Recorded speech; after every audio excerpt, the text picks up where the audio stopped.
Before coming on this trip, I had no idea what pétanque was. I had heard the name, so I needed to do some research. And I used ChatGPT, which told the game, its history, and how it's played, whatnot. We'll get into that.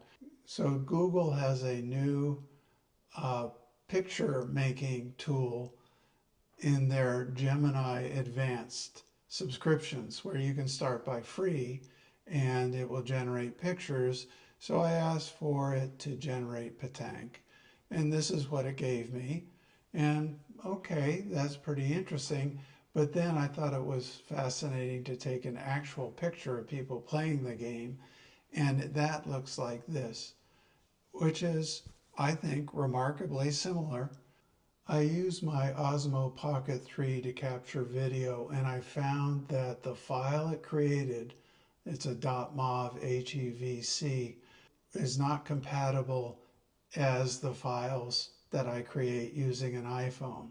So what I did is I went into LumaFusion, and I know that it creates some really nice MPEG-4s out of whatever I throw at it. I put things on a timeline, did the clips that you're going to see later. When I went to that card, it would auto start correctly and play correctly. And so my clips laid out like this, where I could look at them in their entirety and play them from within a card. Pétanque is not something that you root for. It is not something that engages you as a spectator. It's something you observe. It's very casual. It's played like bocce ball or horseshoes. And these people are out rolling a ball towards a target that's here. They can either roll it to get close, or they could chuck it in the air to knock somebody out of the way. It's played with teams of 2, rolling 3 balls each until there's some point system and the first to 13 wins the game, so to speak.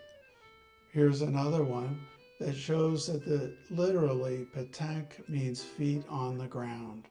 And so this, both feet, whether you're standing or squatting, and then swinging forward with a roll to that target.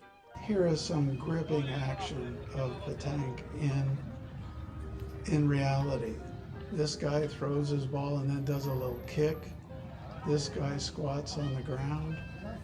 It's as different as personalities. Everybody's got their own style. And then when the game is done, this rolling to the target gets to be quite interesting. Bing! And the idea then is, okay, what do I do with my next shot? And this guy really wants to see, do I want to knock somebody away? Do I want to get closer? Oh, I better get the measuring tape out. And so he squats down. And this is not unusual. I saw this several times where they measure which one is inside closest to the target, and then I'll know what to do with my next shot.